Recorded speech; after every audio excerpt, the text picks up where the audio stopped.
Welcome to the Coriolis Effect with Cory Oliver.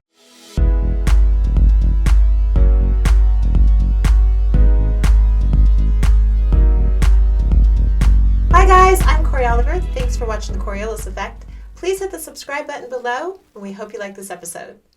Hi guys, we wanted to announce that like many podcasters, we just started a Patreon account. Visit our page at patreon.com/the Coriolis Effect. We have 5 different levels of membership and offer early access to episodes, behind the scenes footage, bonus episodes, shoutouts, and much more, including personal phone calls, questions and answer sessions, and live chats with Bob and me. That's patreon.com/the Coriolis Effect. Start. Good morning. Good morning, good afternoon, and good evening, wherever you are. Good morning, Lisa. How are you? I'm doing great. Welcome, and thank you for guest hosting. Cory couldn't make it today. Where are we? We are in Nashville, Tennessee. Yes, we are. And why are we in Nashville, Tennessee? Because we want it to be. And what else are we doing? And what else are we doing here? We are filming a pilot for and a sizzle reel. That's right. For a music show that we're doing. Brand new show to be named later. Yes. To be determined, and it's top secret. Yes.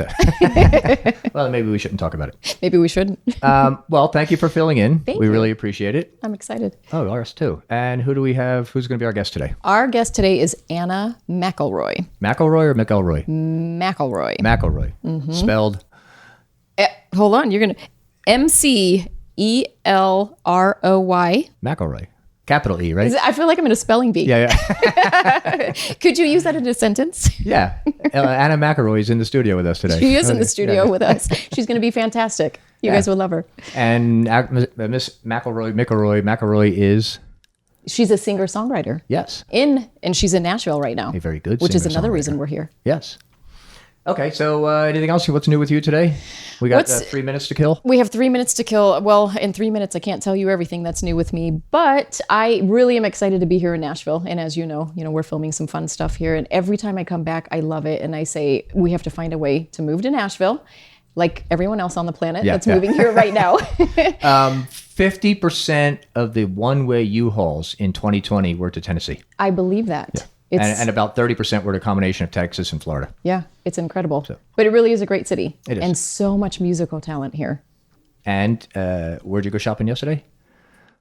At the Opry Mills. The boot. Oh, the boot place. This is the first time I got a pair of cowboy boots. Yeah, it was Boot Country. Boot Country. Is it Boot Country? Yeah. I'll have to look at my shopping bags. Irene and you and I were there, and we looked up, and they said, buy the first one, get 2 free.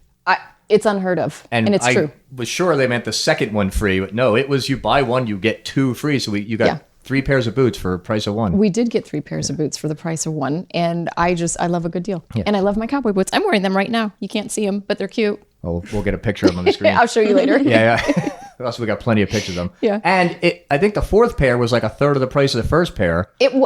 That sales guy, what was his name? Oh, Bryce. He was a good salesman. He was upselling. He had us buying like 10 pairs of boots. Yeah, you could buy 1,000 boots for the price of 942 of them. Yeah, furnish you the whole entire city of Nashville. And Bryce is a singer too. He was a singer. Yeah, maybe we'll have him on a show coming up There's soon. a lot of people that we're going to have on the show, I think. That'd be fun. Yeah. Okay. Well, I think you've talked enough. All right, why don't we take a break for 2 seconds, and maybe I'll find a way to edit out the laughter of Anna, who's not supposed to be here yet, but she somehow got her voice on the anything. mic. I don't know what you're talking about. I laugh a lot. All right, see you in a minute. So, Bob, I'm very excited today to try this drink. It is called Brizo. Brizo, okay. Yes, and it is a health drink, and it has a lot of natural ingredients. 2 of them are apple cider vinegar, which I love, and Manuka honey, which is straight from New Zealand. There's only 3 grams of sugar in this. That is amazing. This one is actually called Berry Beet. This one is pineapple turmeric. Oddly enough, I just put turmeric in my coffee this morning. Yes, I can taste the turmeric in that. These are all really good. I predict this being a big, huge hit. These are fantastic. It's on Amazon. You can get these on Amazon. And they come in variety packs, or you can buy 1 pack of a single thing, or you can get the 4 pack. Oh, no, I'm going to go on Amazon and get these. Brizos. These are fantastic. Thank you. Well, they knocked it out of the park on this. Brizo. It's been a year and a half, so yes. 0 fat, 0 cholesterol, barely any carbohydrates, 3 grams of sugar. It has vitamin D, which is, right now it's big. We should all be taking vitamin D, calcium, iron, potassium, and vitamin C. Done. I'm getting this. This is a fantastic drink. Thank Glad you. you like it. Frizo. 4 different flavors. Berry beet, pineapple turmeric, ginger lemon, and pomegranate hibiscus. Wonderful. Tastes great. We want to take a minute and talk to you about ExpressVPN. Most people don't know that your internet provider, many websites, and even apps collect all of your data and then sell it to whoever's willing to pay for it. They know what websites you visited, what products you've bought, what products you looked at and did not buy, and some people can even copy your passwords and usernames and then access your private accounts. ExpressVPN encrypts all of your data and sends it from their servers, so no one knows where you are. With ExpressVPN, people may think you're in Bangladesh when you're really in Chicago. They would think you're in South America when you're really in Detroit. ExpressVPN protects you from hackers who try to steal your information, and also from spies who try to use your data for their own nefarious purposes. ExpressVPN also allows you unrestricted access to all parts of the internet. How does it work? ExpressVPN uses the best-in-class encryption. Whenever you are connected to ExpressVPN, every piece of data going in and out of your devices goes through a securely encrypted tunnel and cannot be seen. Not by the government, not by hackers, not by your internet service provider, not even by ExpressVPN. ExpressVPN also employs IP masking. Every device has a unique IP address, which can be traced back to you. When you use ExpressVPN, your connection gets routed through one of their 3,000 plus servers, hiding your real IP address and replacing it with one of their own. This allows you to browse the web truly anonymously. With servers in 94 different countries, you have a wide variety of places you can choose to appear from. ExpressVPN also provides 24/7 customer support with live chat, which means your question will be answered within seconds, not hours or days. It is also one of the easiest apps to use. Just open the app and with one click, you're protected. It is also physically impossible for any of ExpressVPN's servers to store logs of any customers. And ExpressVPN is a top-rated VPN provider, rated #1 by CNET, The Verge, Wired, TechRadar, and many more. Just go to expressvpn.com/Cory to get 3 extra months free with a 12-month plan. This is a limited time offer for the Coriolis Effect with Cory Oliver listeners. Again, get 3 months free with a 12-month plan. Go to expressvpn.com/Cory. With ExpressVPN, you can protect all of your digital devices, your computers, your phones, your tablets, everything, and have no more border restrictions. Again, that's expressvpn.com/Cory. Okay, I am here with AnnaMcElroy, and she is a singer, songwriter, and she's amazing. And I am so excited to have you on the show today. I'm so excited to be here. Thank y'all for having me. Y'all, I love y'all. So first, let's start. I meant to ask, you're going to have that accent the whole show?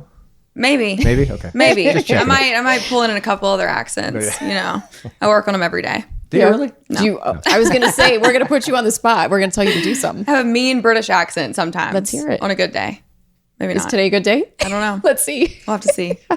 I'm not Just sure. throw it in there. When you feel comfortable, when you feel like you want to throw in your British accent, just toss it Right. in. I'll just throw in random sentences. You'll never see it coming. From Downtown Abbey, or is that what you Wherever got it that from? is. No, have you watched the show Downtown Abbey? I haven't. Oh, it's a big show on Netflix about Downton, England. Downton, not downtown. Is it? It's Downton. Downton Yeah. Abbey. Oh my gosh, Bob.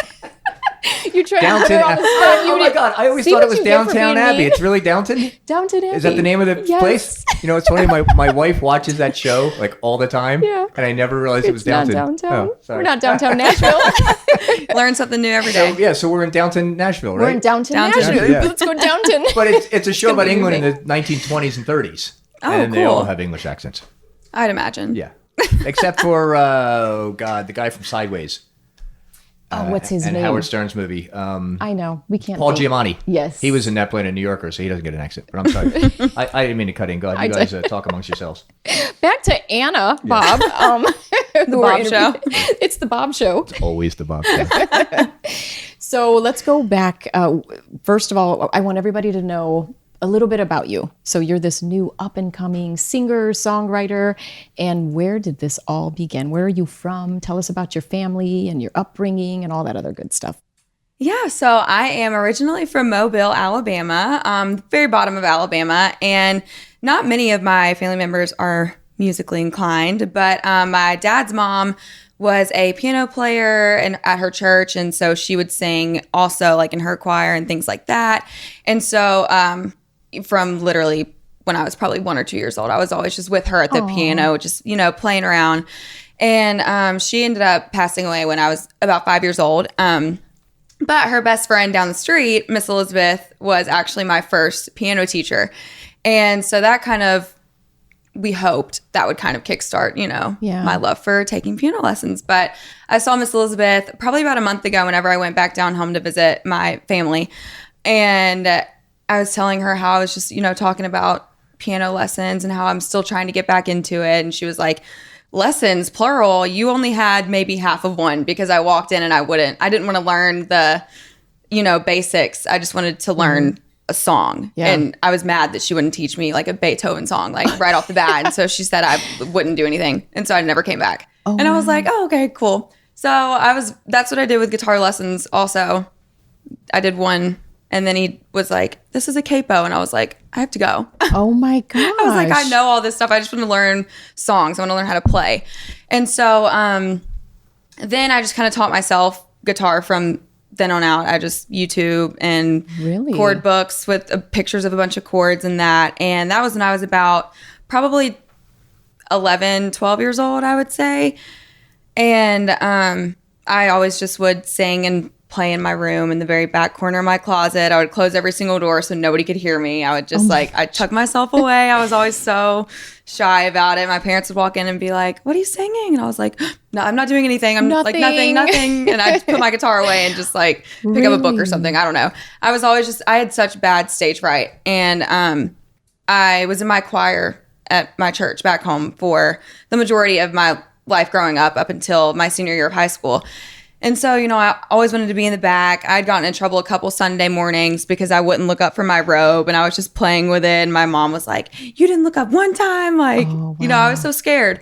And so one of my friends growing up also, she loved music. So we would always just sit around the house and just play together, sing together, the basics. And she ended up starting to play around town before I did. And so I kind of, lived through her. Yeah. And I would go to all of her gigs and support her as much as I could.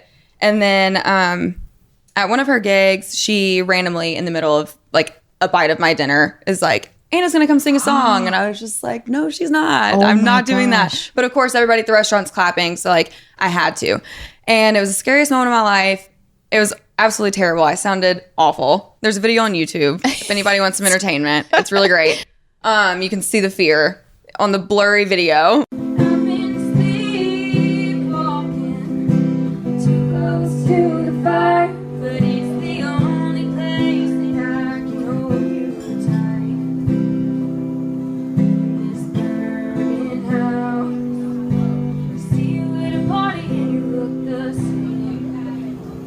It's just so bad. What song was it?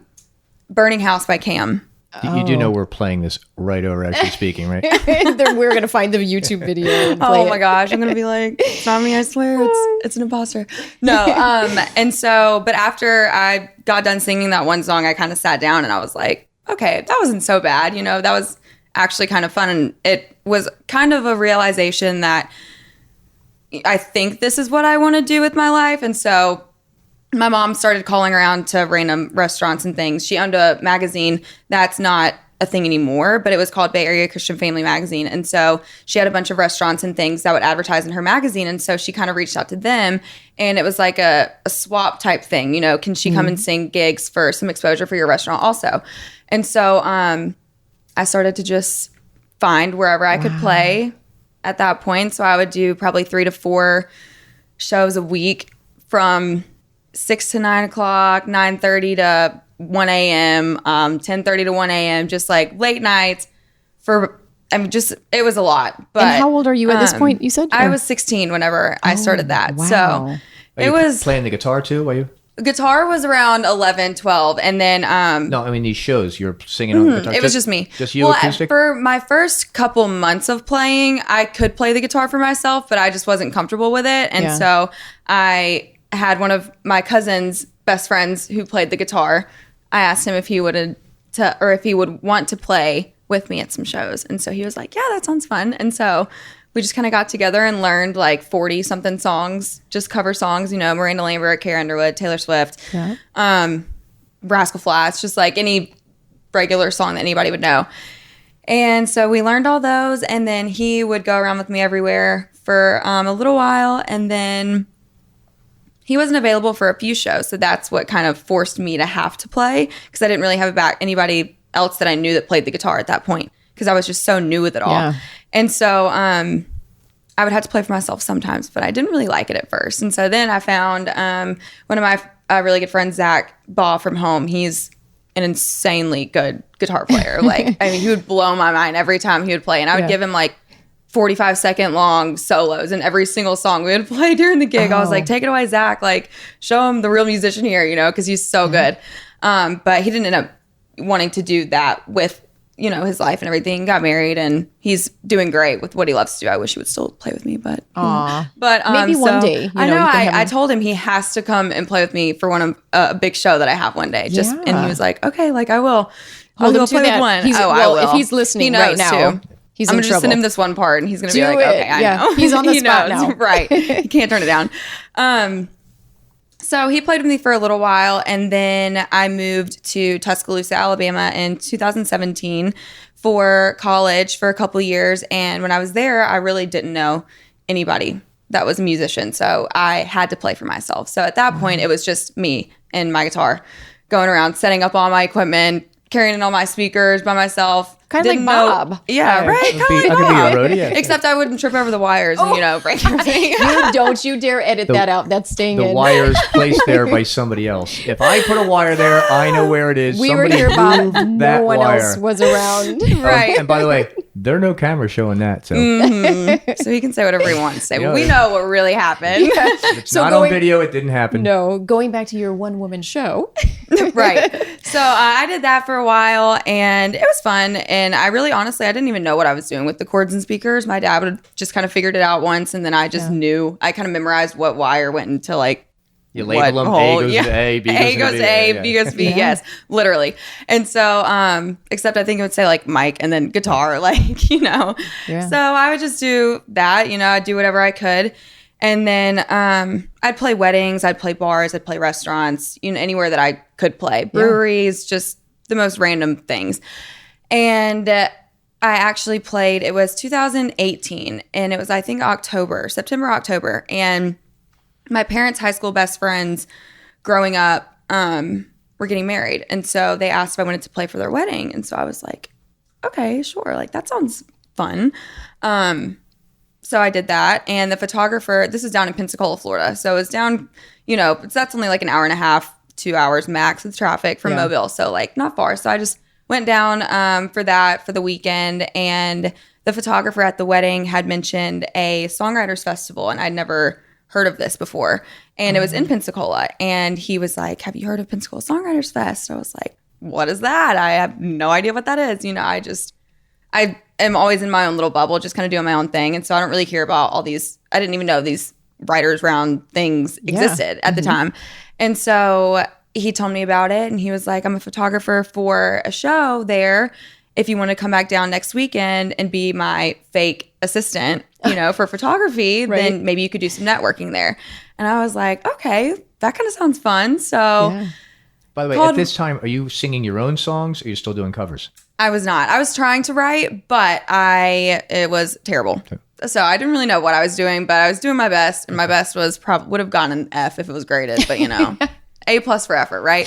So first of all, I'm sure there are a lot of songs that have sold 30 million albums that would have got a B- if handed in to English teacher. So, right, 100%, especially country songs. Yes, true. Right. And so I ended up driving back down for that, and called one of my friends. He lives in Pensacola, and I was like, Gil, like, do you want to go with me? You and your mom? Like, they're like my second family. And so his mom had something to do, but Gil was like, yeah, I'm in. Like, that sounds so fun. I've been wanting to go to that for a few years. And so him and I went, and ended up being Keith and Adrian Falzay's show at this place called the Spaceship, I think. And it's a house that literally looks like a spaceship on the beach in Pensacola. It was really cool. I'd never seen anything like it. It was really cool. And we sat through that, and at this point in time, I don't really know that artists don't like write their own songs. I think whoever's singing the song, it's their song, right? Right. I knew nothing. And so I'm sitting there and Keith starts playing, Something Like That by Tim McGraw, and Adrian starts singing all these songs, and they keep singing and I was like looking at Gil and I was like, why are they singing these people's songs? Like, are they just like a cover band? Are they doing like what I do? I don't know what's going on. And he's like, no, like this is like they wrote them. Like that's what this festival thing is for songwriters to showcase, how these songs really came about. And so we sat through that. I was like, wow, like this is the coolest thing I've ever been to in my life. How did I never know that this is a thing? And so after that, I was like, okay, like let's just go. Like that was cool. I don't want to talk to these people. Like what? They're huge. They literally have all these number one hit songs, and I sing in a bar for 4 hours for $50 maybe, and a few quarters in the guitar case if I'm lucky. Wow. That's a good deal. Right. I've played for a lot less. So yeah. And a lot longer. Oh man, it was for a Klondike bar one time, I think, right? What's that? It was for a Klondike bar one time. That was the best Klondike bar I ever had. I love it. And so Gil was like, what do you mean you're not going to go talk to them? Like, that's what you came down here for networking. Like, what's the worst thing that can happen? Like, they're just going to probably just be like, no. And I'm like, yeah, you're right. I can get over that. Whatever. That's not too bad. So I walked up and I said the stupidest thing I could probably ever say. And I was like, hi, I don't do what y'all do. I kind of I would like to learn more. I don't have a business card or anything like that, but I would love to maybe, meet up and learn whatever I can or write or do something. And they said to add them on Facebook. And so I was like, great. Okay. Like, this is awesome. Yeah. So I did. And I messaged Keith probably 4 or 5 times. I was very, very annoying. And I was like, hey, did you check out the videos or the things that I sent you yet? And he was like, sorry, I've been golfing. Shocker. He does that the majority of his life. When he's not doing music, he's golfing. So It's either the studio or the golf course. And so he finally messaged back and was like, I'll take a look at them after this. And then he messaged me again and was like, kind of sounds cool. I can't really tell much from the videos, but when are you in Nashville? And I was like, never. I live in Tuscaloosa, Alabama, but give me a time and a place and I'll be there. I have nothing prioritized over wanting to go there. At this point, my mom and dad took me on a trip to Nashville for part of my senior trip when I graduated. So it was I always want to come here, but I never really had a reason to come. And so he texted me a date, his address, and I was like, great, see y'all then. So drove up that day. And I had an idea for a song that I wanted to write for my dad. That was a military song. And come to find out, they'd been wanting to write a military song for quite some time. And actually, to go back, Pensacola Songwriters Fest, it was their first show that they played out in, I think, 4 years, was the show that I just so happened to be a photographer at. Timing is everything. Which you were in is the right the place weirdest at the right thing time. to me. Still, to this day, I'm like, wow, that's just crazy how everything just weirdly comes together. It's definitely a God thing. But so, you know what? Before we go any further, let's talk about Keith and Adrian. Okay. First of all, we're in this beautiful home. We're in their house right now. They own all Yes. the And they are guitars sitting behind right you. over there. Guitars. They're not going to come on camera because they're both extremely shy. They look fabulous, though, by the way, over there. They do. But we're at their house right now. And when you describe them, Keith, they've won Grammy Awards for the songs that they have written. So this is no joke. You were in the right place at the right time with the most incredible people you could have ever met in your whole entire Changed career. my life. Yeah, completely changed your life. And they took you under their wing. And what great people to do that. right? I'm a handful, too. Well, but they're just wonderful. And I had met Keith at a Nashville Predators game because I don't think there's Shocker. any Forgot about his love for hockey. Yeah, I was just going to say there's no bigger Predators fan than Keith. Oh, no. He will have on his Predators sweatshirt, Predators socks, Predators tennis shoes. Yep. And I would walk in and I'm like, Yeah. Keith, are you a Preds fan? And So he's like, between "Shut up." golf and hockey and songwriting, so you definitely you were blessed by that for 100%. I spend 98% of my time with Keith and Adrian. They're like my parents now. Then whenever they go places with me, people are like, oh, are these your parents? And I'm like, Kind yes, of, but yeah. no, Yeah. but yes, in some way. They're my Nashville parents is what I say, because my parents are 6.5 hours away. So, Yep. and they obviously know Keith and Adrian very well. We've worked together for about 3 years now. So, they're just You are your family, right. And they know I won't do anything because it's always like, okay, what would Keith and Adrian say or do if Right. it's always like, that's like my conscious thought, like before I do anything, Yeah. because I always know that's who I'm going to hear from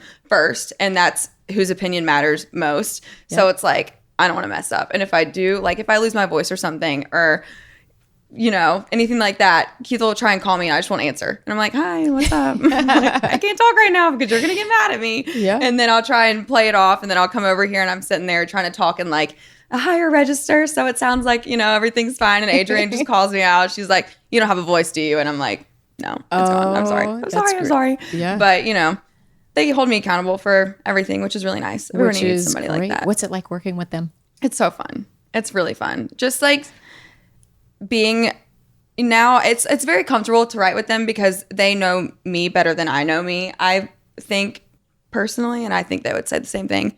And so it's really easy to write the songs that I write because they're all very personal and they come from some story or some kind of experience from my life. And so I'll come in with these ideas that are kind of all very sporadic. I'm so all over the place. So they kind of take all these pieces and they're like, okay, so are you trying to say this? And I'm like, yes. Like, how did you know that? Yeah. It's So, just so you're saying they're a great couple, right? yeah. Yeah, Oh, what gosh. would you say if they weren't 15 feet from you watching you right now? I'm kidding. All good things, I swear. I praise them. Yeah. Hey, did we get everything right on the credentials over there? I probably hacked it all up. So I want to give you proper shout outs. Well, it's close enough. Well, Close enough. Grammy nominated, and we've had Song of the Year. We've been Songwriter. Grammy nominated Song of the Year. We had Song of the Year for Faith Hill, and Oh. Songwriter of the Year a couple times. And we had enough stuff. We don't need any more of that. Yeah. I was just going to say, now you have Anna, and she's going to be your next big star. You guys are all going to take home a Grammy. Oh, one day I would die. I'd probably just like faint on stage. Aw, Well, they that would they get a said lot of that's all we views. really care about is Anna. You have good Nashville parents. And your He's like, kids, oh too. yeah, the other kids. And the other kids. Those kids. My brothers and sister. Yeah. Now, we started talking about a song that you were writing about the military. Yes. So that was the first song that we ever wrote together. And my dad was in the military for 29 years. And at this time, he was getting ready to retire. Probably like, I think it was March of 2019 was when he was planning. March or May, one of those M months. I can't remember. But so I came in and kind of told them I'd been having this idea of something that I want to write for my dad. And it comes from, 2 of those 29 years he spent in Kuwait, Iraq, and Dubai. And so being without him for 2 years was really hard on like my family and I. And so when I was thinking about a song idea, I was like, maybe it could be cool to write something about what that's like. Yeah. And so I had a bunch of notes. I'd called my mom and I was like, can you tell me anything? Like, give me some information that dad had told you about when he was overseas. Like, I know obviously he can't give much information at all, but she was able to give me, bits and pieces of things. Most of the things I already had written down, but she gave me a lot of different, points to kind of touch on. And so I kind of had all those, and I brought that in for meeting Keith and Adrian for the first time and told them the story, and they were like, this is really cool.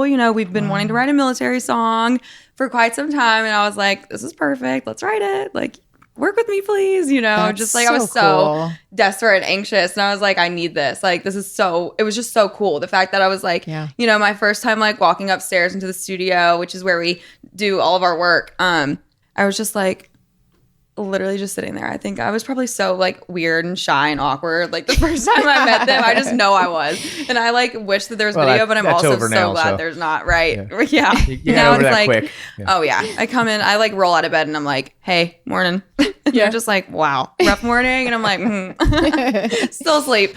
But so we started writing that, and I can't remember if it was Keith or Adrian. It's probably, they always have the coolest twists and ideas on things. And so they mentioned the title Both Sides of the Ocean because he was overseas, and I was like, wow, like that's really cool. I would have literally never thought of that. So we kind of shaped it around that and took a lot of notes and little phrases that I had from my original notes, which I think was pretty cool. So I was like, okay, I kind of knew what I was doing deep down inside somewhere. I was doing something right. And we wrote that song, and kept it from my dad for about 3-4 months, I think, because we had a surprise retirement party for him with all of his, or a few of his buddies from overseas that he was, on active duty with, and a bunch of family members, family we haven't seen in a while, his like great uncle, all these people. And so I wanted to surprise him with the song also at the surprise retirement party. And two of my best friends, Zach, the guitar player, and then Bruce Smelly, which is also another really great musician down in Mobile, that us three would always do the gigs together. Bruce would kind of play along also and then sing harmonies here and there, and then he would sing a couple songs so I could rest my voice. We were just, people would always be like, what's y'all's band name? And I was like, I've been begging them to be a band, but Bruce wants to be a solo artist and Zach wants to do whatever Zach wants to do.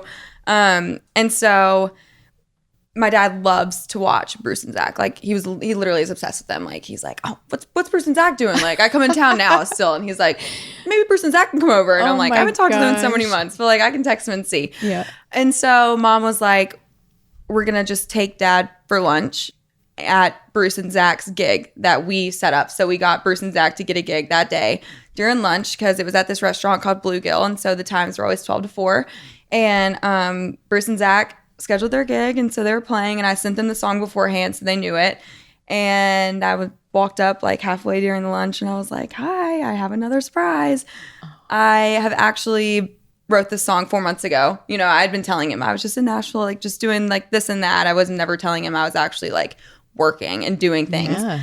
And so that was cool to be able to be like, I'm actually like not just driving up there and doing nothing. I'm like working really hard. And I've been working on this song that I wrote for you about, what it's like on my side of things while you were overseas, and then tried to sing it. Hardly made it through. But once I got past like the fourth line or so, I had to just like deep breath and just like get pushed through it. And I couldn't look anywhere except for the ceiling because I could hear everybody sniffing and crying. And I was like, I cannot look out or I will lose it right now. And you can't sing when you're crying. Like it's the worst sound in the world. Too young to understand why you always left in that uniform, never knowing how long you'd be gone. You knew your little girl wanted you to see her turn 13 years old. Whoa, so hard to stay strong. La da da, yeah, we sing, do our best to make it better. La da da, yeah, they march, it must feel like forever. So afraid that the phone's gonna ring and our whole world will be shattered. Any night they could ask him to fight, they could call him into battle. It's the distance, it's the fear, it's the constant never knowing. Tears fall on both sides of the ocean.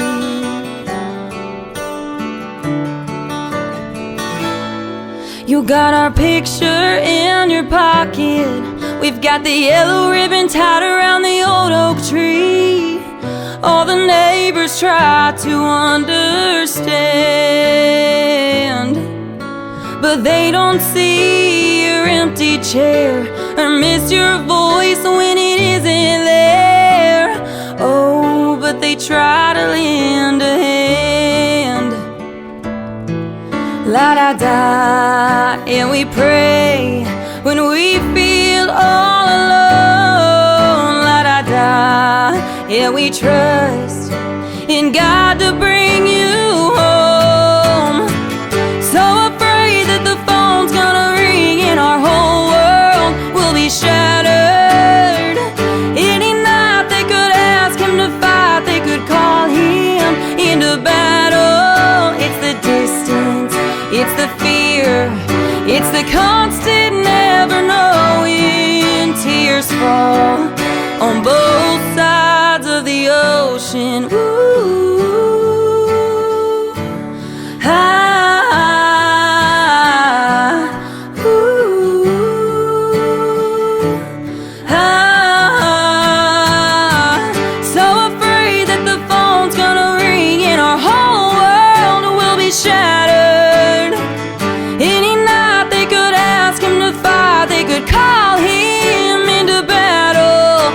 the distance, it's the fear, it's the constant never knowing. Tears fall on both sides of the ocean. Ooh, of the ocean.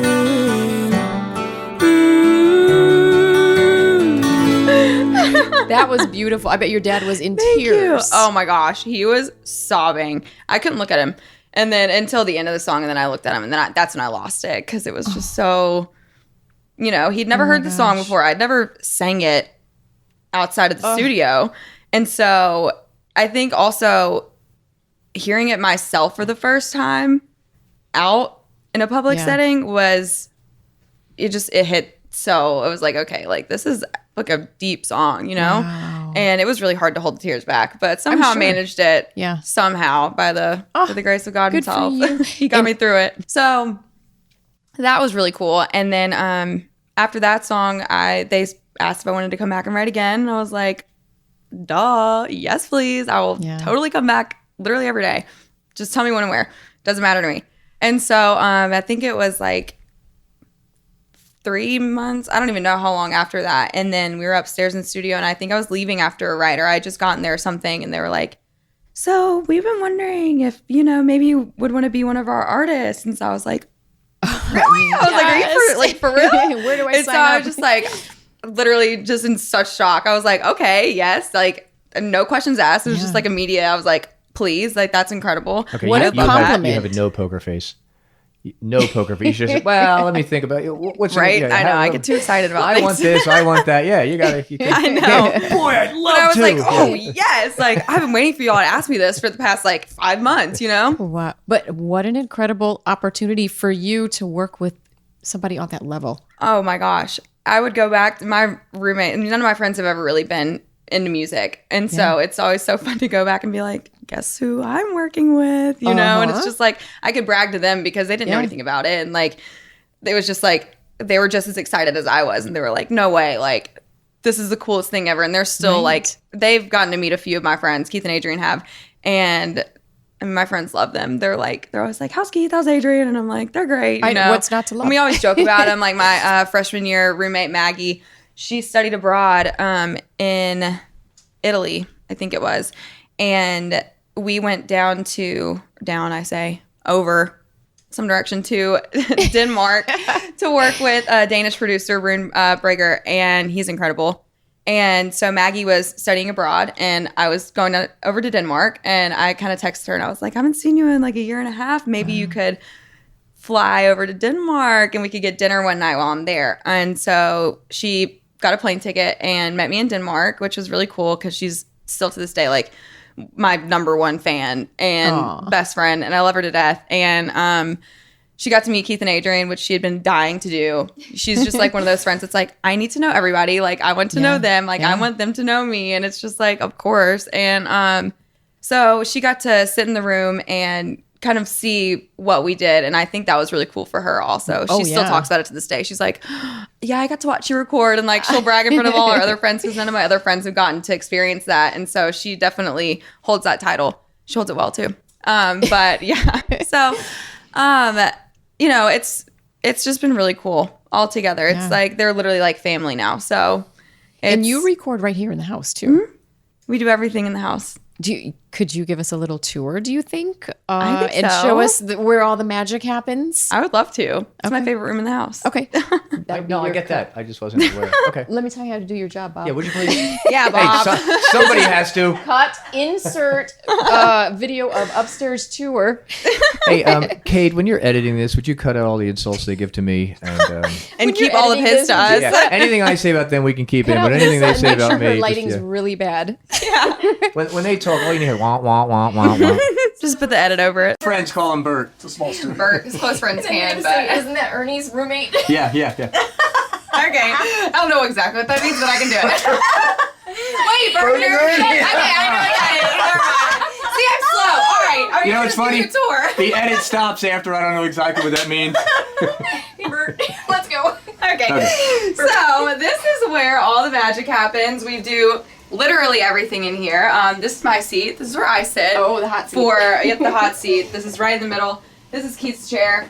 He sits at the computer the whole time and does, he'll roll around everywhere on his chair. This is where Adrian sits. Here. This is for Keith. Oh yes, huge Nashville Preds fan. Predators. Huge Preds fan. Hockey.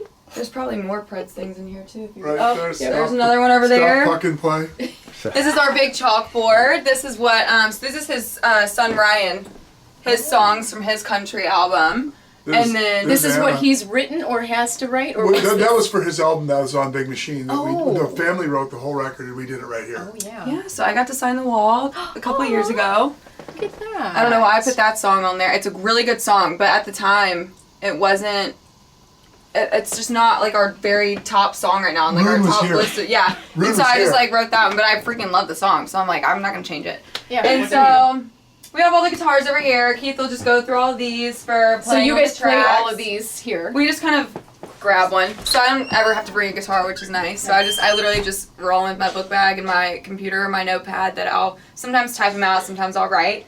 And then if I have something pop in my head or if I want to try and play along, which is not very good, then I'll just Where's your reach fiddle? over and just grab one. Usually it's his favorite, so I'll usually get this one. He plays this one the most, usually, that's and so I beautiful. always go for this one first, and then he's like, "Did you take my My guitar?" favorite one's the black one now. The Dove. Oh, so I'll take that one from You don't have a fiddle? The southern. Yeah, it's reverse psychology. What do we That's do with his the little pedal thing. breaker? So he Yeah, was that's just true. doing that. He always says that. Okay. So And then yeah, so that's what I happens love in the lights. here. It's so cozy in here. It's so cozy. It's so comfortable. You can. This is like the safe place. So this is where vocals happen. Oh. Booth. oh, So yep. Just get in the headphones and then boom. I always keep them off one ear because I have to be able to actually hear myself. very cool. And then I can look straight through the door to see Keith sitting at his computer.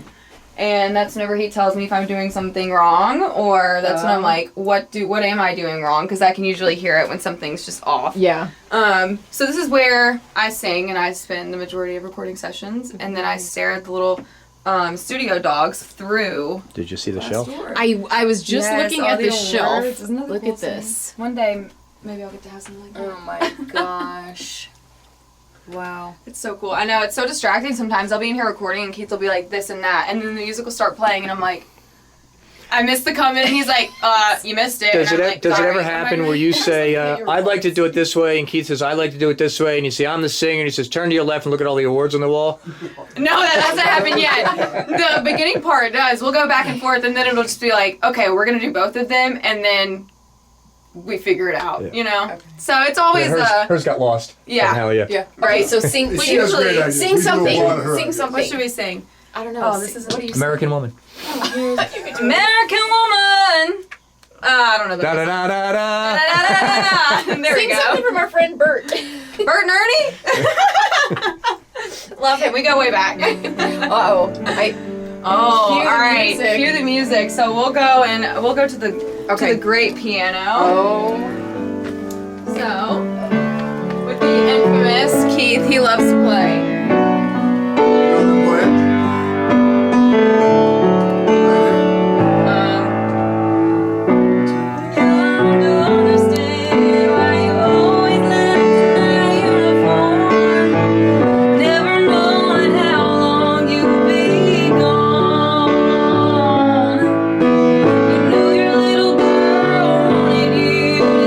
Turn 13 years old.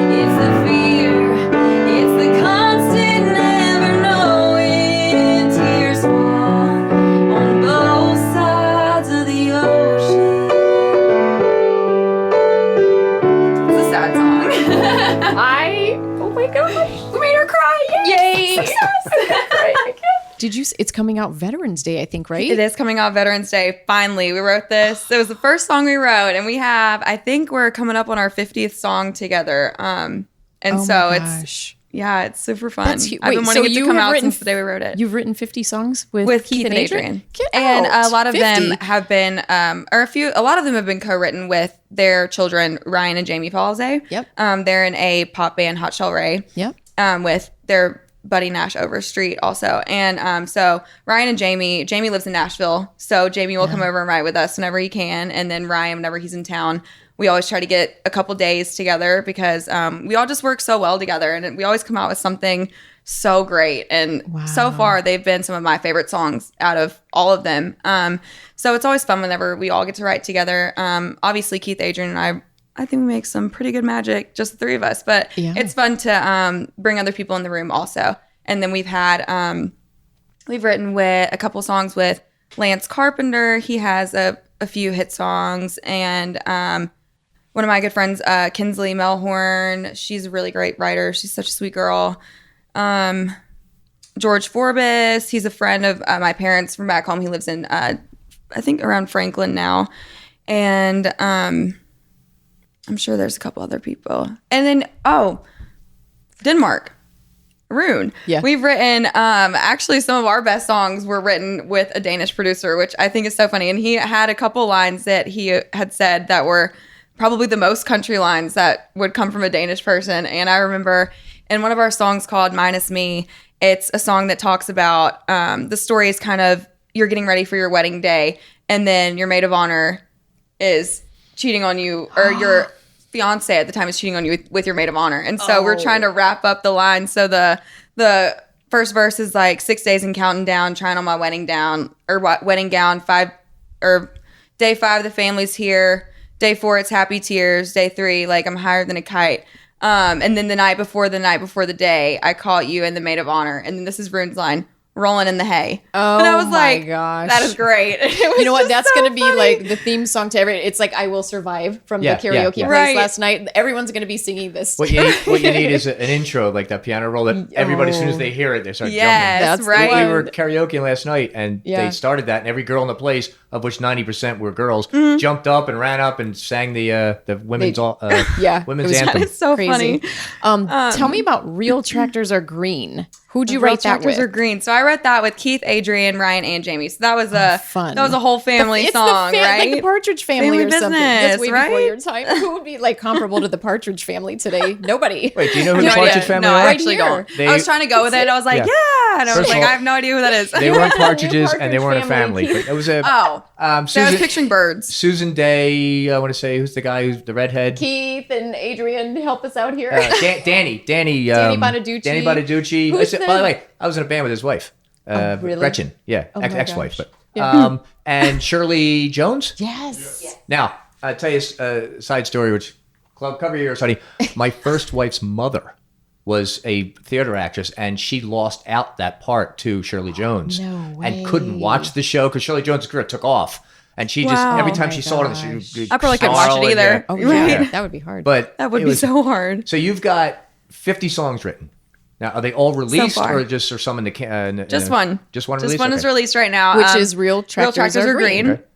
And so we wrote that all together, and that's also another really coincidental, such a hard word to say, coincidental type Because that's not a word. thing. Is it not? Coincidental. Same thing. Coincidental. It's a new word. It's a new word today. Say it again so It was everyone All you can gotta start do is, using all you gotta do it. is keep saying it, get it in a couple movies on a Disney show, it becomes a word. and then it will be a word. I have my What was own it? language, so we're just going to go Say with it again. Say it again. What was it? Coincidental is what I would say. Coincidental. You're gonna have to write about that. You have to I put that will. in a What's song. write a somewhere. song? Coincidental. I can't even say it now. It's like not even a word anymore. Okay. Wait, I can't even say it. We All right. digress. Okay, back to Real Tractors Are Green. It was another organic way of coming about the song. And so when we were in Denmark, Keith had a friend from Minneapolis, Minnesota, which is his hometown, that called him and said hi. Like I was golfing with one of my friends here in Minnesota, and he is wondering if, maybe you and your wife, Adrian, could put together maybe a little show for his really good friend who loves country music, and, just so she can hear hit songwriters play, and she had no idea that she was going to Nashville. So they surprised her with a trip to Nashville. And so the night before they were supposed to play, Adrian got sick. And so Keith called me, and I was living in Tuscaloosa at the time still, which is only 3.5 hours away. So it's not far. And he asked if I could come up. He was like, I can't do this by myself. You know, can you come up and play this with me? And I was like, of course, I'll be there whatever time you need me. And so drove up the next morning, learned the couple of Adrian songs that she was going to play and sang those to the best of my ability. I personally thought it was the worst show of my life. I was so anxious. I was like, oh my gosh, I'm ruining her songs. Like, no, I wish she could sing them. She's just so much better at them than I am. You know, they're hers. And so came up and I did that, got to sing, you know, a couple of my songs that I'd written with them because, you know, they always like to show something that we work together, right, just to get somewhat of exposure out there with my name, which is super appreciated. I love that. And so after we were done, these people were like, you know, this is really cool. We would love to learn more about the music industry. And he was like, you know, that'd be awesome. Maybe we can like just get to talking or, you know, whatever. And so they stayed in contact, and it was their name Peter Burwell, and then he has his two brothers, Blake Burwell and Michael Burwell. And so they're like a family thing, and they're awesome. They're three super close brothers. They do everything together. And Peter and Keith had been in contact, and Peter had said that they, one of their friends, Kelly Arts, he works for their company CB Operations, which is they have a bunch of dealerships for John Deere tractors. And they, Kelly had said something, you know, he said real tractors are green, and us as songwriters are like, that's a great maybe title. we could like take that and see if we can turn that into a song, you know, would that be okay type thing. And they were like, sure, like that sounds kind of cool. And so we went up to the studio, all got together, and I think we wrote it in literally probably like an hour and a half, maybe. It was just, the chorus was very really catchy tricky song. Thanks. By the way, It's one of my favorites. Really popular songs written in 10-15 minutes. Right? Okay, you've heard Girls Just Want to Have Fun, Cyndi Lauper? Mm-hmm. It's a musician in Philadelphia, Robert Hazard. He was in a bathtub. He wrote that in 8 minutes.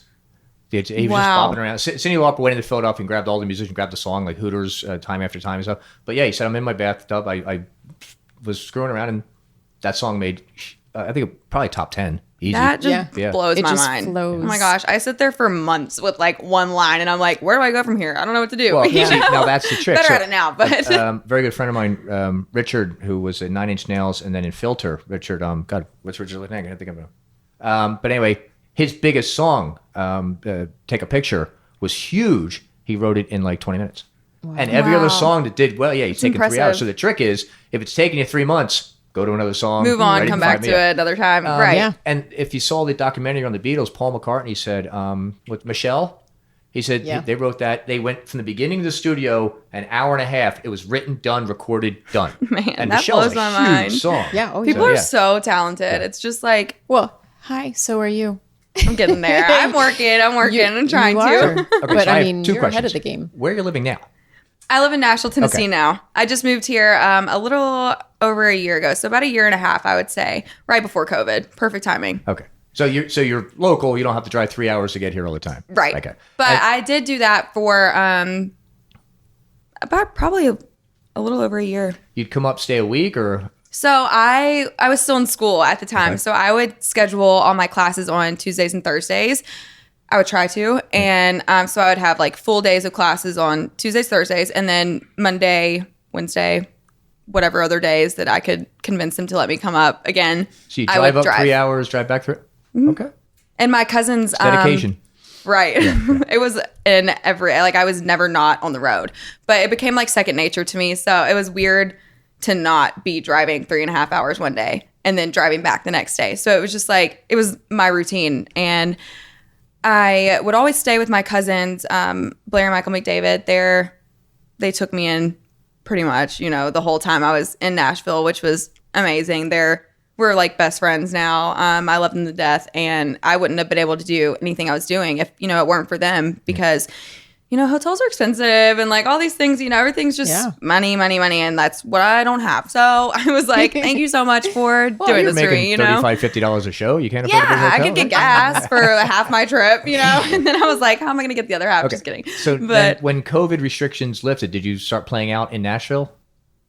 So I have done a few writers rounds. I haven't really played that much around town. It's more so, the Broadway shows are mainly cover songs and requests and things like that. And that's just not really my strong suit. So I wouldn't be able to please the crowd as well as a lot of, cover artists could. And granted, that is what I would do for 3-4 hours was cover songs. But now at the point in my career, I would rather sing my own music and get that out there rather than sing. Are there original rooms cover in town? Or?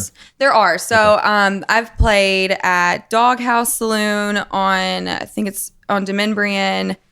They have a round on Tuesday nights, which is Big Vinny's attraction. It's something like that. Big Vinny, he's great. We've actually written with him also. I can't believe I let him out. Big I love Vinny? Big Vinny. You sell insurance too, or? Oh my gosh, he might. Big Vinny, do you sell insurance? Oh, that's Big Al. Big Al says he's Big Al. Oh, Big Al is also Alabama's mascot. But Roll Tide. Had to throw that in there. But and so Vinny, I played his round at Doghouse, and then I've played a round at Belcourt Taps, which that was really cool. It was I think that's a legendary type place to play a writer's round at. So I was just like, okay, like that was cool. Like checked that off like my list, you know. And then there's a place called Cabana Taps. I've played there once. And then I've played Live Oak once, and I did Pensacola Songwriters Festival the end of 2019 with Keith and Adrian. So that was cool to be able to go back. That was the best one you could have ever went to. Right? And We're so actually going to a round tomorrow night. Yeah, the Cabana Taps. We're going to tomorrow night at 9:00 to see somebody there. it's a really cool setup. I love that place. For people that don't know what writers' rounds are, explain that. So it's really just 4 artists, acoustic. Most people play for themselves. I always have somebody because I get nervous. So I'd like to, when I'm focused too much on the guitar, I won't focus enough on singing, and then I'll sound super nervous, or I'm just a perfectionist when it comes to all these things. And so it's typically 3 or 4 people that are on stage at once, and we each get an hour, like sets of 4. So there's 4 people in 1 hour, 4 people in 1 hour, 4 people in 1 hour. And you just go down the line. And if I was starting, I'd be like, hi guys, like I'm Anna. I'm going to start with this song, and this is something that it's all original songs too. And so I would kind of explain the long story short backstory of the song, and then play that, people clap, and then you would go. And then the third person would go, then the fourth person would go, and then you just go through the line until, your hour is up. And so typically it's like 3 or 4 songs each, and then that's really it. But it's like kind of just a show that you can showcase your stuff and not just bump this. Showcase your You know how Bob gets about the microphone. I was like, boom. We will talk about that later. Yeah. It was me this time. I know. But it's a place for people to showcase their music and not sing songs that everybody already knows. So, which I think is really cool, because I personally enjoy hearing new music because everybody in Nashville is so talented. It's fun. They are. It's no so matter where fun you to go. No matter where you go, they're going to be great. And so, oh my God, we went down Broadway yesterday. Oh my gosh. And every you hear single place, 30 places, all with the windows open. So you hear 30 songs, and they're all amazing. they're all so and good. I'll tell you God, what. yeah. So Talk about little fish in big pond, Exactly. Right? Everybody trying to do the same thing, and it's just like, oh, okay. But like, that's wow. where you have the upper hand, because everybody else, you're in the same boat. Like, you're a fantastic singer. Your voice is beautiful. Thank you. I will never forget the first time I heard your voice. It was before I met you. And it was Real Tractors Are Great, I think. And I was in town visiting my brother in Nashville, and I had stopped by to say hi to Keith and Adrian, and he was like, oh, I said, what are you listening to? And it was your song. Oh. And I was like tapping my toes, and I'm like, this is really good. Who is that girl? I just fell in love with your voice. Oh, thanks. And I knew you before I even met you because of your music. And I was like, that girl's going to be a star. But you have people in your corner to help you do that. Whereas these other people, I don't know who they know, but they don't have, Grammy nominee, award winning, songwriters working with them. I talk about it as much as I can without, because we do everything here. So they help me out so much, not just in terms of like the music in itself, but everything is so expensive to do, and they literally do everything just out of the goodness of their heart, and just because they want to help me and they want to see me succeed. And so it's really hard to kind of have those conversations with my friends, because they're sitting here and they're like, struggling. I'm having to like fork out like thousands and thousands of dollars to record one like single and to get all these things done. And I'm just like, So, yeah, that's hard. I don't know. That's I'm hard. like, Boy, so I'll I'm tell like, ya. yeah, that's the worst part about it. I'm like, what do I say to that? I'm like, I feel guilty almost in a sense because, Don't. you know, it's They like, wouldn't feel guilty. Yeah. I know. And it's like, I hate that I do, but it's like, I don't Yeah. know. Sometimes I feel like, you know, it's so nice, but I see these people still putting in such hard work. And granted, I would like to say I definitely paid my dues, but I feel like I'm 22 years old. So like I still have technically years to go. And so to already have people that want to work with me and do this kind of stuff I just feel like I feel deserving of it, but sometimes I feel undeserving of it because it's just so great and it's like so unbelievable and it's so not, it just doesn't happen. Well, you're such a that nice often, person. I and- totally get that. But I don't know who's going to be happier when you hit it big, you or I Keith know, and right? Adrian. Seriously. Oh, Right. I do. Keith and Keith and Adrian. Adrian. Yeah, it's like you're their little baby. You're all no, it's like literally, here you are. they have created me as an artist, as they've, you know, I'm 22 years old. I'm still finding myself, but they help in all aspects of, they're my therapists, they're my co-writers, they're my producers, they're my managers, they're my parents. They literally do everything. Make sure you thank them in the Grammy speech. Oh, I will probably thank them for my actual parents. And then they're going to be like, oh, what are we You're going to like, give no. a great speech. You're going to come talk to your mom. She goes, well, I don't exist. Right? Yeah. They would probably come like on stage and be like, yeah. we're here too. Yeah. You know, we had her. Right. 22 hours of labor, and then I'm going to Right. get thanked in a Grammy speech. Exactly. So, Real Tractors Are Green, that's out now, but I have here too Mine to Make. Let's talk about that. That one is released the first week of September, I believe, September 3rd. So, what is Mine to Make? And you wrote that with Keith and Adrian as well? Ryan and Jamie also. Oh my so gosh, another family song. I know. It's the new Partridge Family. No, literally. And I'm telling y'all, whenever we get in a room together, it's just, we just work so good together. And it's always so fun. And it's like, I always walk out of the room and I'm like, yes, like that was such a good song. Like, I feel so. What's like, this one about? Or so this one is, it's called Mine to Make, and it, you know, the hook is my mistakes are mine to make. And I feel like that's good. very much me. It's very on brand for me, especially growing up. You know, I had an older brother, and, you know, the older siblings are always the ones to mess up first and do all these things that you're not supposed to do. And obviously I would watch that and I would see him get in trouble for it. But then I would go and do it, you know, and my parents are like, did you not learn your lesson from watching him get in trouble for this? And I was like, well, I just wanted to see I wanted to experience it, you know, like everybody experiences things differently and everybody makes mistakes. So that's inevitable, you know, and I think it's a good song to kind of show that mistakes are okay and you shouldn't beat yourself up for every little thing that you do because literally nobody's perfect and everybody makes so many mistakes on a daily basis. And so the song really just talks about, you know, all these little things that you could do that would be mistakes and, you know, they're yours to make. So just, Great you know, own song. them. And so it's one of my favorites. Did you ever spend like a day or two in the studio writing a song and say, yeah, this is great. Then you come back at a day later and go, man, what was I thinking? I can't even listen to this. I actually haven't had Really? that Well, then with you're Keith and lucky, Adrian. Susan. That's just When you, I Bob. write by myself, I do it all the time. Almost every one I wrote. do. Yeah.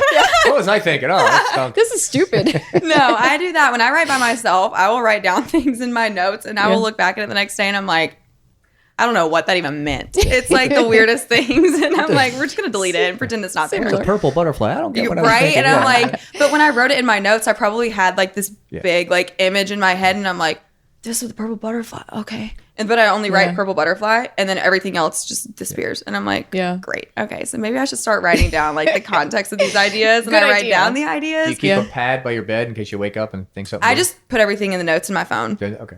So I do everything in that, and it's very chaotic. And if people got a hold of my notes, it would literally be like, this girl is bonkers. Like, we don't even know what half of this stuff means. It's probably not even, you know, it's my own language. I probably have like coincidental words, stuff like that. Very I can't coincidental. say it now. that word again. I can't even say it. But yeah, so Well, I want everybody to hear your music. How can they Oh, get hang on. yours? Before we end, I have two questions, so I have to ask. Oh, okay. I have a couple other things too that we're going to touch Well, on. mine are 'cause- the last two questions, so why don't you go?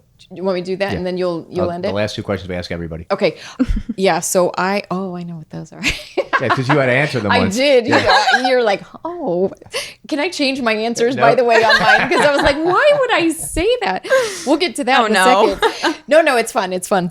But so where can people buy your music, listen to your music, and just, I mean, can you one of them is out right now. So wait, where can they get Real Tractors Are Green? And then what happens to Mine to Make? So Real Tractors Are Green is available on all music platforms, Spotify, Apple Music, Amazon. Alexa will play it for you gladly. YouTube Music, anything that you can get songs on. Okay. You can get Real Tractors Are Green on. And Mine to Make will be on the same platforms. Okay. You can get it anywhere. And then you can find links to those in my Instagram. What's your Instagram? _McElroy. And then there's a link on my Twitter, AnnaMcElroy_. I believe that might be the username. I'm not I need you to actually send. positive. Can you I send don't me really use an my Twitter, 8-track though, so. version of it? You did know do what an that 8-track is? yet? Do you know what an 8-track Yeah, is? I do it. I said, Off camera. oh, okay, I know what a cassette is, but I didn't It know was This is eight-track. before- this is Okay. before before cassettes. cassettes. Oh, well, that explains a lot. You guys are old. I'm kidding. She said you guys are old. I am joking. We just know a lot of things. Okay, Keith and Adrian, she's grounded. Yeah. Right? I'm like, no. She's not going out tonight. No. So do you have a website? Or Yes. Okay. My website is AnnaMcElroyMusic.com, and that will have everything from tour dates, which there's not many of right now. We're working on that right now. and So we hope to have Yeah, so I wrote those down. The next one is in Jackson, Minnesota. Jackson, Minnesota. At the Motorplex. Jackson's Motorplex, yeah. Okay. And when is that one? That's on your That is these are going to be Labor Day weekend. So Oh, okay. it will be September 11, 12. third. Third, fourth, 5, September and 6. 3rd, 4th, The 5th, voice and of God 6th. is over there. Yeah, Right? It's I'm the like, third, fourth, what is fifth, and it? Just listening for it. And so half of those shows will be in Jackson, Minnesota at Jackson Motorplex. And then the other half will be in Brandon, South Dakota at Huset Speedway at another racetrack. So Perfect. that will be 4 consecutive days. And I think they're fairly close to each other too. so they can come see you live there.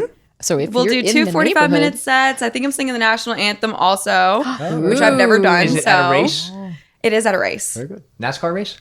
I wish. I actually don't know what the race is. But it's a auto race. Okay. Cars. Yeah. Very cool. Do you have your outfit picked out? I do not. I'm Okay. such a last minute We'll have person. to go shopping. but Yes, I We know I was where to get planning on boots, wearing right? something And you along know the you've made it lines when they of. ask you to throw out the first pitch at a ball game. So that's where you want Oh, to go. that would be cool. I'd probably throw it like backwards. I'm Have kidding. you have you played done the softball. national anthem in any sporting event? No. No? I've literally only sang it like in the shower. They say it's really hard. It's a 4-octave song. And it's hard to remember the words. It's supposed to be a really hard song to sing. You better I'm start sure you'll do fine. practicing. Right. Now I'm really excited for it. Not scared at all. Just try not to think about it. Yeah, no Yeah, pressure. right. Don't Why listen to didn't I think of Bob. that? Don't listen to Bob. Don't think about forgetting the words. Or I will forget the words. Did you have two And questions? the home of the... Looking at my Of the- hand. and I look- I'm like- see, right. Brave. Write it on your sleeve. Okay, so last 2 questions. Look right into this camera right here and say 3 words that describe you. Funny. Look at me. Look at this camera right Oh, here. okay. Let's Sorry, I'm bad take at 2. this. Let's look at this Take camera 2. right here and say 3 words that describe. Go. I would say funny / quirky, a little bit awkward, and friendly Very good. at times. Last question of the day. Again, look right in that camera and as fast as you can, tell me who is your celebrity crush. Oh man, these questions are so hard. Okay. We'll go with Harry Styles Okay. or Justin Bieber. I don't know. I have a lot. Which so one would you rather? many. You got to meet one right now. If one of them's outside this door, rather have Styles or Bieber? Probably Styles. I Styles, feel like he'd okay. be a little bit nicer. Probably. Less tattoos too. Yeah. It's Maybe a hard not. question. Harry has a lot of tattoos, Does he? but Okay. When I That could is a really not hard think- question. and I had like 3 or 4, and then I thought of another. I'm like, wait, no, can I change that? Right. And then In case I meet him, in case he yeah, in hears case- this. Yeah. well, Yes. that's exactly what I thought. I'm like, no, wait a second. Now, if I play this right, they're gonna hear this, and then they'll want to meet me. I gotta say, right. the best when we do this is we have like a husband and wife. Like I'll look in each other's eyes. Who's your celebrity crush? And And they're you like- see the woman just looking at the guy. Right, The guy it's starts like- sweating. Make sure the woman goes first. Yeah. It's like nobody. I only have eyes for my Yeah, right. yeah. That's we're And coming then there's to some you guys next. who go right up there. You know, Right. They're like, oh yeah, Christy her Brinkley. and her. Yeah, yeah. And then she's like, Yeah, excuse Keith me. and Adrian, you're next for that one. Get- Well, then if you see that, we say, okay, go back in your show. Who was your childhood celebrity crush? Because then you can if really they're can't get mad at that. struggling Yeah. with it, because you know they're going to be in big trouble if Then they the guy say thinking, who's been Right. dead for 20 years? Okay, yeah. That's a good one. Mine would be Jesus. Yeah. Right. That's who do you want to have lunch with? Oh. Him or Abraham Lincoln? One of those two. Socrates, Plato, Aristotle. Put a penny on the dinner Jesus, table. Abraham Lincoln. I think I'm going to go with Jesus. Yeah, right? All right, you have any questions? I don't have any questions. I'm just so excited for you. And Thank you guys so much. I Yeah. appreciate y'all having me on this too. This has been so fun. I didn't It's get to super hear her cool. English accent. Oh, let's hear your Oh. downtown Abbey accent. Downtown Abbey. You know what? I said the same thing. Yeah, thank you. Right? Oh. Yeah. Downtown, and then I found it was Downton. It's Yeah, I'm watching it right now. And Irina's 4 seasons into it, and I started watching a couple. I had no idea. I'm going to make a t-shirt. It's going to be called Downtown Abbey, and it's yeah. for all the guys who watch Downton Abbey. Yes, literally. Would you like to, send us off with a English accent from Downtown Abbey? And it could be whatever you I'm want. not 'cause- quite sure what I should say, but I work on it a lot. When I was a little kid, I would always walk around. I can't say it that well. I would always walk around Target and be like, "Can you show me where the t-shirts are? You know, I'm just looking for, just a couple things here and there." And they're just like, "Okay, we obviously know like you're not British because it was really bad at the time." But now, like, I will randomly splurt out a British accent like the worst times, and I'm like, I don't know why I just did that. Like, I'm really sorry. It's just like one of those awkward moments where people are like, "Did you just speak in a British accent?" And I'm like, Can you do an Eastern European accent? I could maybe mock it. Like a Russian? Well, you don't know who Boris and Natasha are, right? Okay. Can you do Natasha? Can I do Natasha? Yeah. No. No. She can. She's got that one in the bag. All right, anything else?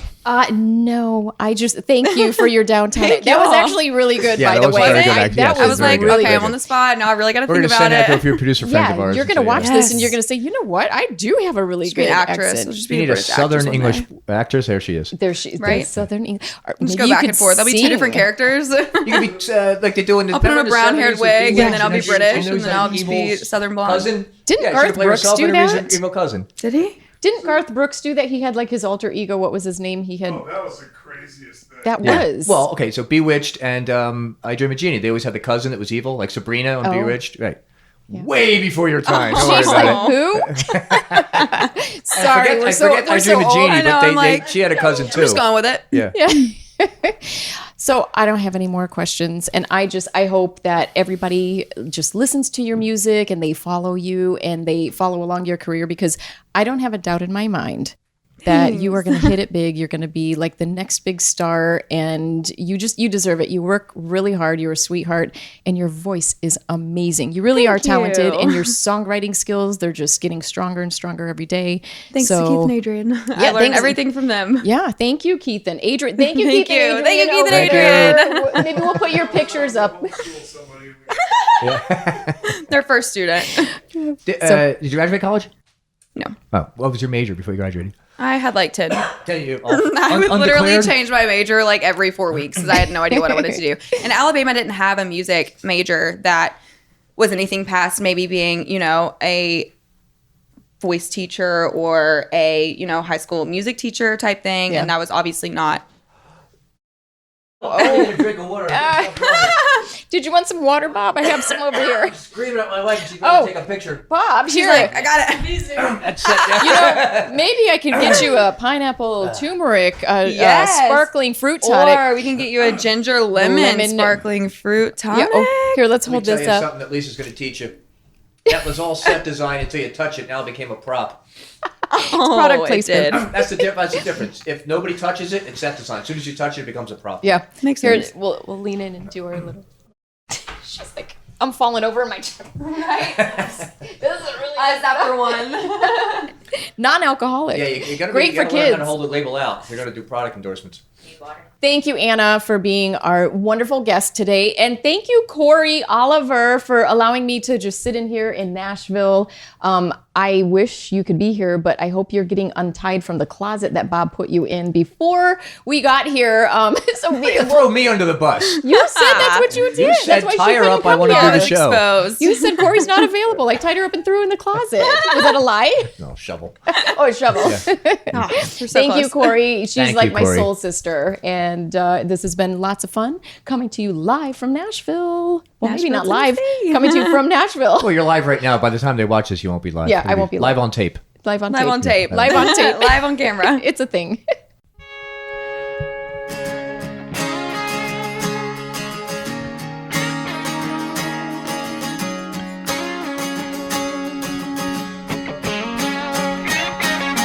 I tried moving to the city. I wasn't built like that, no. Call my dad, said, Daddy, come and get me.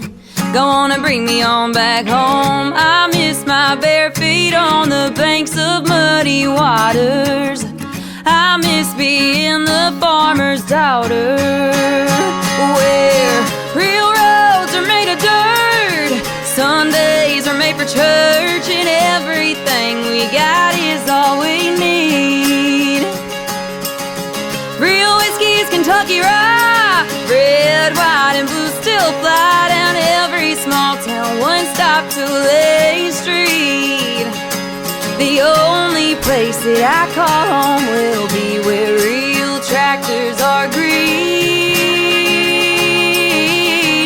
Real tractors are green.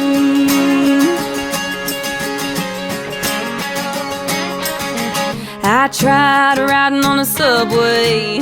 Without the stars I get lost. I tried walking in stilettos, but that really ain't my walk. I miss my bare feet on the banks of muddy waters. Yeah, just take my heart back where I started, where real roads are made of dirt, Sundays are made for church, and everything we got is all we need. Real whiskey's Kentucky Rye, red, white, and blue still fly down every small town, one stop to Lane Street. The only place that I call home will be where real tractors are green. Real tractors are green.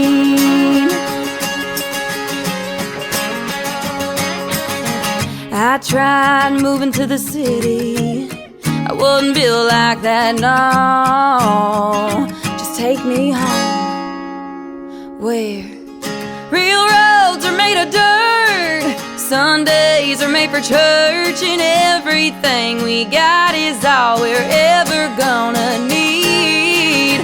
Real whiskey's Kentucky Rye, red, white, and blue still fly down every small town, one stop to Lane Street.